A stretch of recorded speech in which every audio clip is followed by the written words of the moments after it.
né? E não somente nos cultos, mas em toda reunião, né? Reunião de oração, reunião de louvor, né? Quando nós temos alguns encontros voltados para esse fim. Por quê? Porque, como até minha esposa costuma dizer, né, que é de graveto em graveto que a gente consegue fazer uma fogueira, né? E a chama se levanta, a chama cresce. E nós somos, cada um de nós somos um gravetinho. E precisamos estar assim, unidos, né? De mãos dadas, formando laços, formando elos de uma corrente que tende a ser cada vez mais forte, que tende a ser cada vez mais resistente através da nossa perseverança, do nosso desejo, da nossa vontade de estarmos juntos.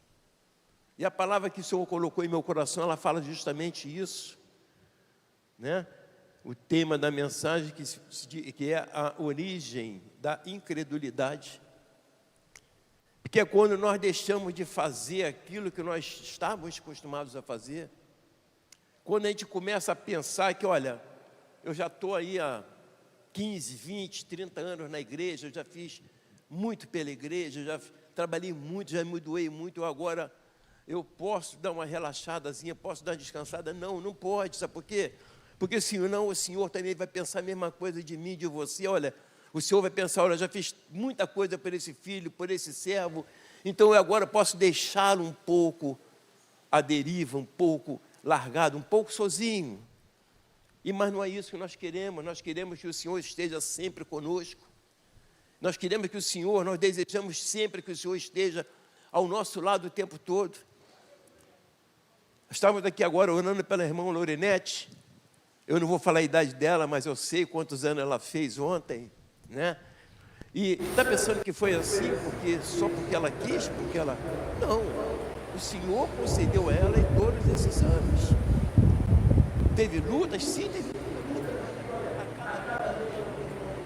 E se a gente não tiver luta, a gente não tem vitória, a gente não tem batalha. Apareceu? É assim que funciona a coisa. Então eu quero pedir aos irmãos que possamos estar abrindo nossas Bíblias, lá no livro de João, João capítulo 20. O texto um pouco extenso, mas é necessário para que possamos não entender somente o texto, mas todo o contexto. A gente precisa entender a base. João capítulo 20, a partir do versículo 19. É uma passagem conhecida, mas precisamos ler.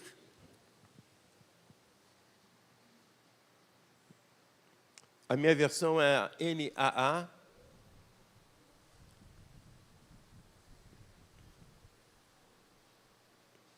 Não sei se vai ser possível botar na multimídia. Já colocou? Aqui está desligado, tá, Jéssica?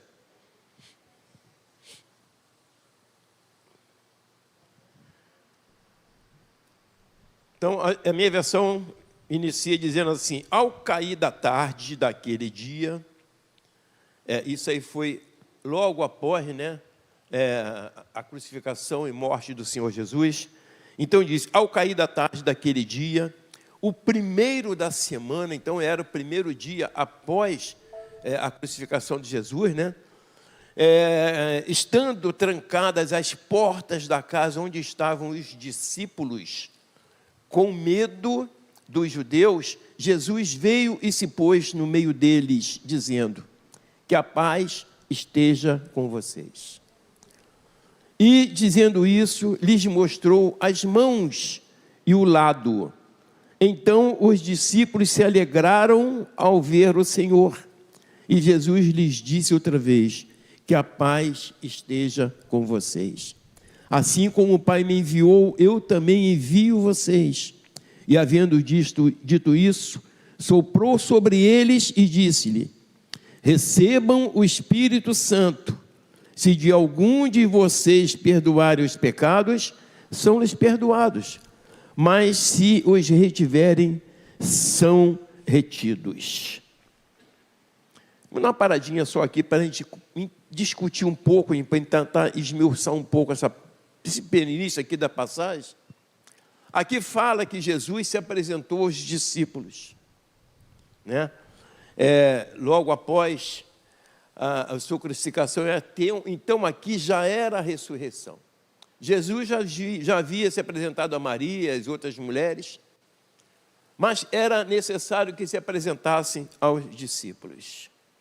Então ele diz, né, ora, a paz esteja com vocês. Nesse momento, quando Jesus se apresenta a eles ali, e aqui a palavra diz que eles estavam trancados com medo dos judeus. Existia uma retaliação muito grande naquele momento, dos soldados, das autoridades daquela época, que buscavam prender para também punir os discípulos de Jesus. Então entendam bem, vamos lá, vamos tentar nos colocar no lugar de cada um desses discípulos.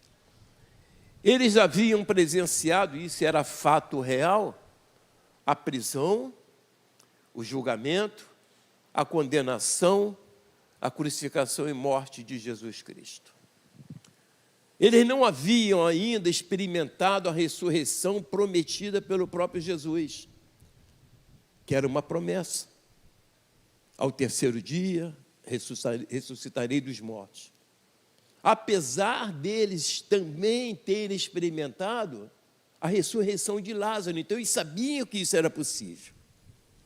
Eles sabiam que isso aí era fato que poderia acontecer. Mas é o coração humano. Você vê que eles estavam aqui, trancados num ambiente, provavelmente um cenáculo, portas trancadas, com medo de qualquer barulhozinho, apreensivos, provavelmente ali sem alimentos, né? E Jesus aparece. Só que Jesus aparece no momento em que o próprio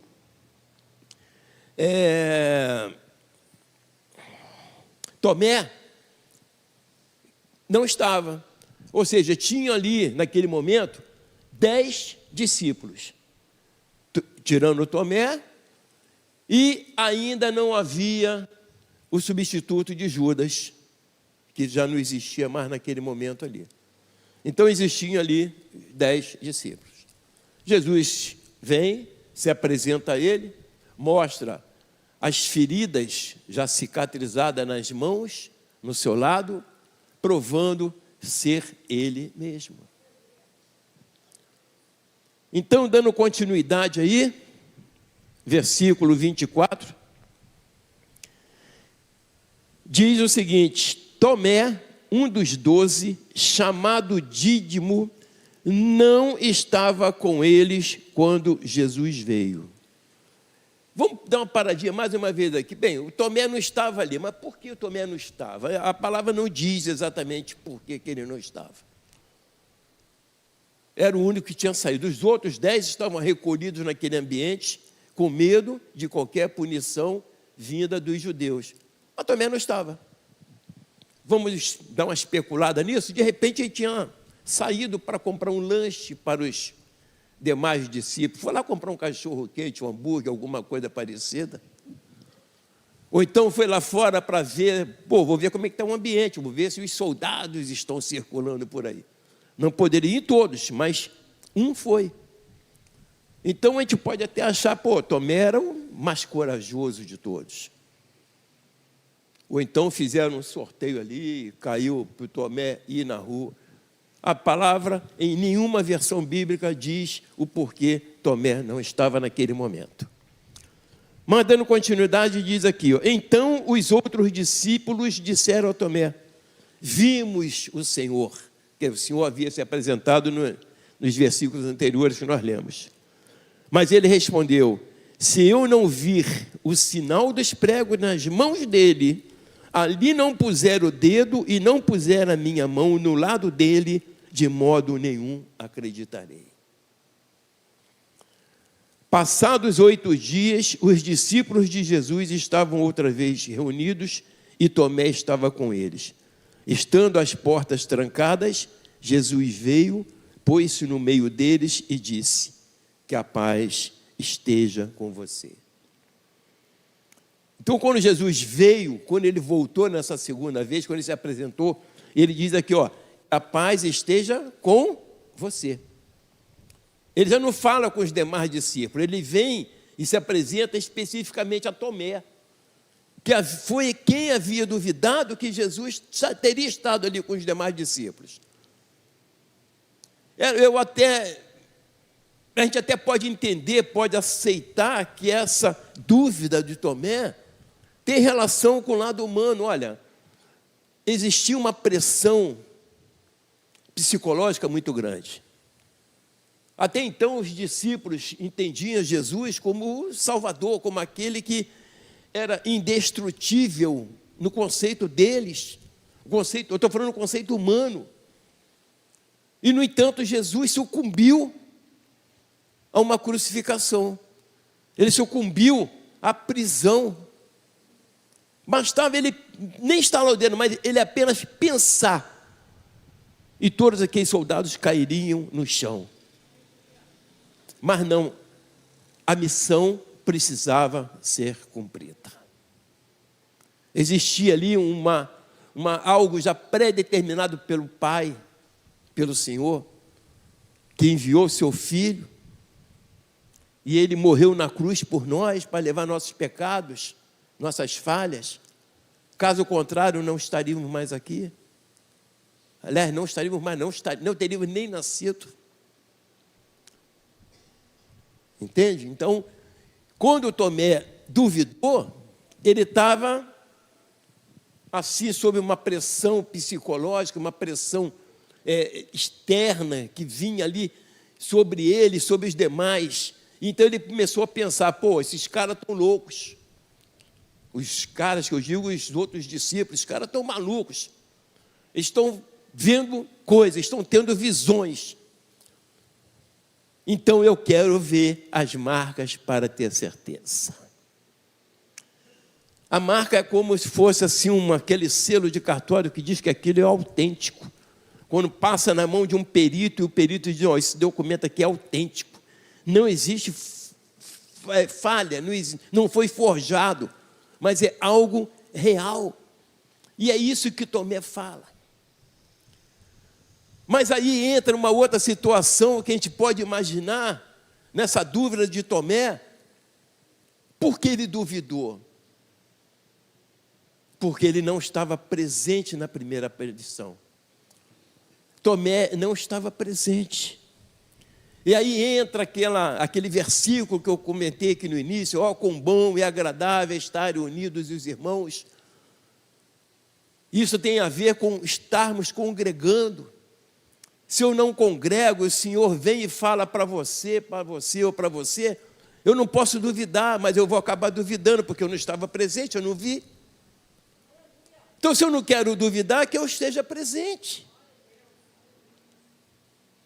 A gente fala, Deus está em todo lugar, sim, está em todo lugar, mas normalmente Ele está onde estão os demais irmãos. A palavra diz que onde 2 ou 3 estão unidos, ali existe a presença de Deus. Não é por eu estar, que ele está sozinho. A nossa luta essa semana foi grande, eu e da minha esposa. Nós temos uma obra na nossa casa, lá em Papucá, nós fomos para lá na quinta-feira. Mas quando chegou sexta-feira de noite, nós viemos embora, eu deixei a chave com o pedreiro, porque ontem nós tivemos o jejum sabático. Viemos para o jejum sabático e quando saímos daqui, voltamos para Papucaia e viemos ontem à noite, para estarmos aqui agora pela manhã. Era tão fácil, olha, eu não vou poder estar presente, eu estou com um compromisso, eu me enrolei, eu não vou conseguir, mas não, olha, a gente tem prazer. Existe algo gostoso dentro de nós, algo que nos dá prazer, que a gente sente alegria de estar na casa do Pai. Não podemos fazer, o que eu falei, a gente não sabe exatamente o que Tomé estava fazendo por não estar presente ali, mas sempre que pudermos, precisamos estar congregados. Sempre que pudermos, precisamos estar na casa do Pai. Sempre que pudermos, precisamos estar ao lado de um irmão, porque nós podemos ser bênção na vida do irmão. Tem muitos irmãos que olham para nós e ficam pensando, olha, eu tenho algo para receber daquele irmão, daquela irmã. Mas se nós não estamos presentes, como vamos ser usados pelo Senhor? Como vamos ser canal de bênçãos na vida de um irmão ou de uma irmã?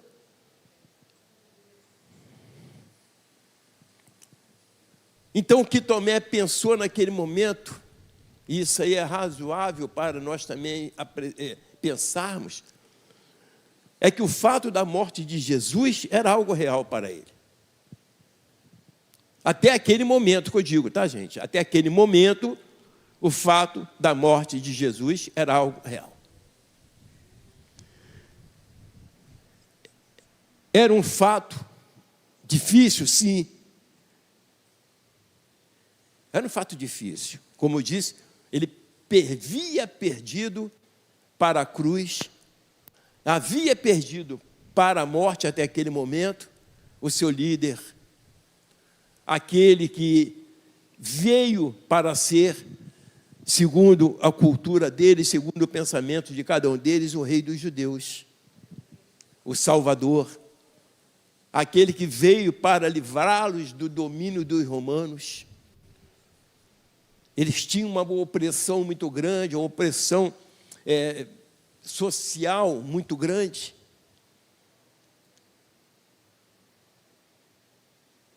A morte e a crucificação e morte de Jesus era um fato difícil, mas era indiscutível. Porque todos viram,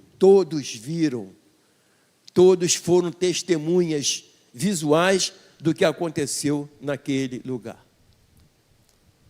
Todos foram testemunhas visuais do que aconteceu no Calvário. E até aquele momento, como eu disse, Jesus ainda não havia ressuscitado. Quando Jesus aparece na primeira vez, já Tomé perde algo ali. Quando Jesus botou aqui no versículo 22, ele diz, e havendo dito isso, soprou sobre eles e disse, recebam o Espírito Santo. Aqueles 10 discípulos receberam o Espírito Santo, menos Tomé. Por que Tomé não recebeu? Porque ele não estava presente. Ele havia optado, sei lá, dar um mergulho, vou à praia, vou fazer um churrasquinho.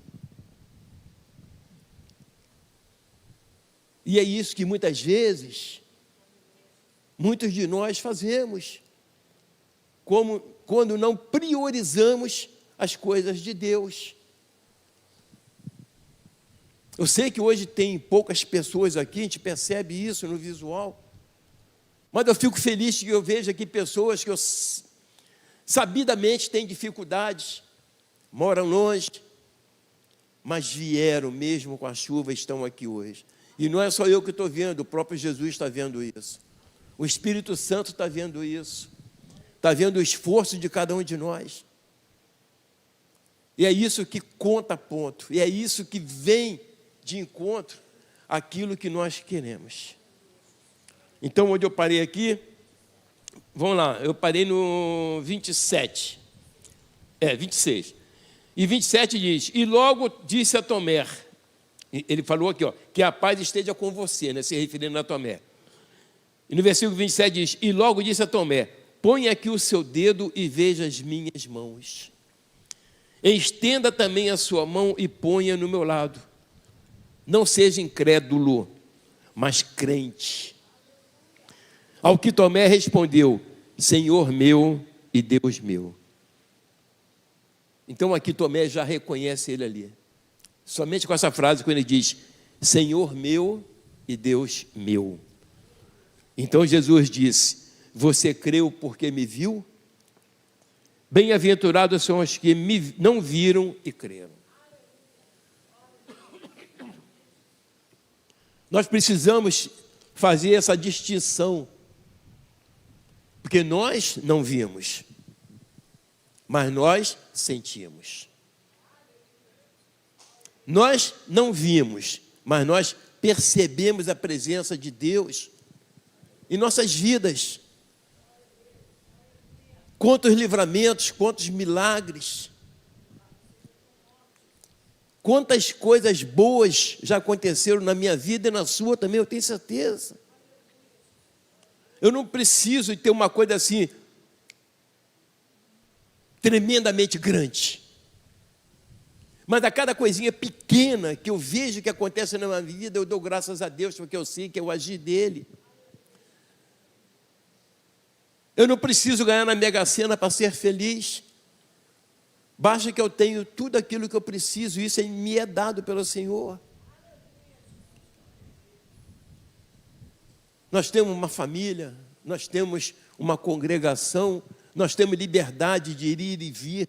Eu posso caminhar na rua com a minha Bíblia na mão, não vou ser questionado, como em muitos lugares, como em muitos países. E mesmo assim eles ainda dão um jeitinho de congregar. E nós que nós temos essa facilidade toda, nós não somos condenados por isso. Muitas vezes nós negligenciamos. Muitas vezes nós negligenciamos estar na casa do Pai. A nossa igreja, a nossa denominação, ela tem vários motivos de reuniões, tem o GVC,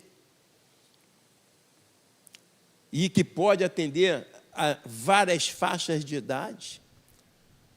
Nós temos aí, voando como águias, né, Ana? Águias de Cristo, que são as pessoas da melhor idade. Ah, é?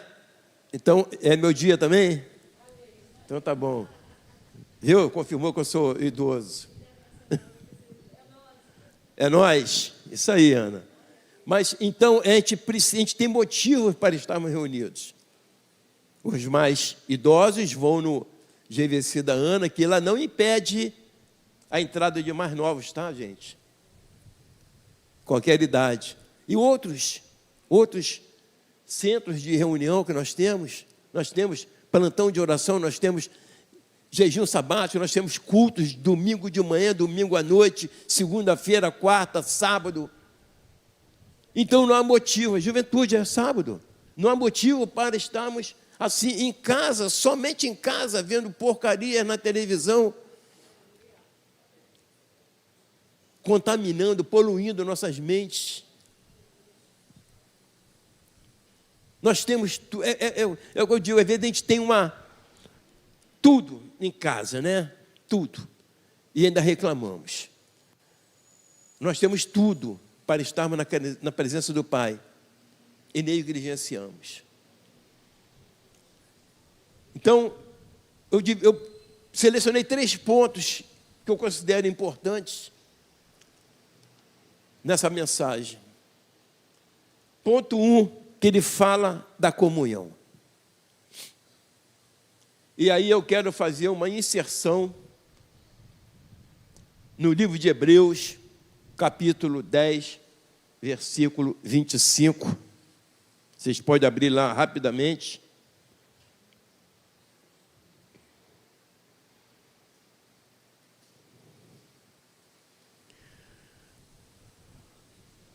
Hebreus 10, 25, que diz o seguinte: não deixemos de nos congregar, como é costume de alguns. Pelo contrário, façamos admoestações, ainda mais agora que vocês veem que o dia se aproxima. Esse versículo é muito objetivo, né?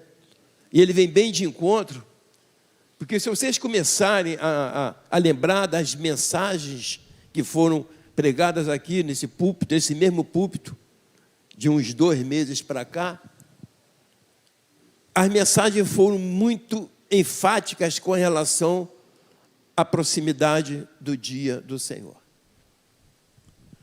E quando a gente vê as coisas que acontecem, o pastor Jorge estava falando há pouco aqui a respeito das condições climáticas no sul, que era algo que nunca havia acontecido antes, e o impacto que isso aí pode causar na economia de todo o país, na escassez de alimento.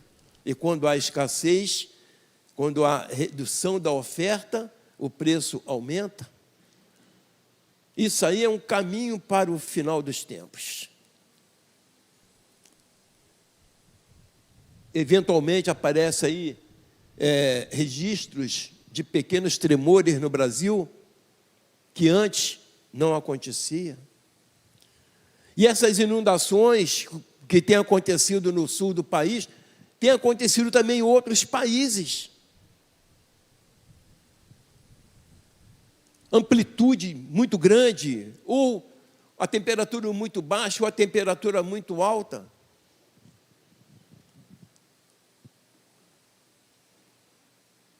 Isso aí é sinal do dia do Senhor, que está próximo. Então, essa palavra diz aqui, ó, não deixemos de nos congregar como é costume de alguns. Não, eu não preciso fazer aquilo que o meu irmão faz. Eu tenho livre-arbítrio, eu posso estar na igreja todos os cultos, depende de eu querer. Ah, eu não vim porque fulano não veio, eu venho. Não necessariamente eu preciso ficar em casa que minha esposa tenha necessidade de ficar, ou então ela vem, eu não estou passando bem, eu fico em casa, mas ela vem. Esse texto bíblico nos aponta que a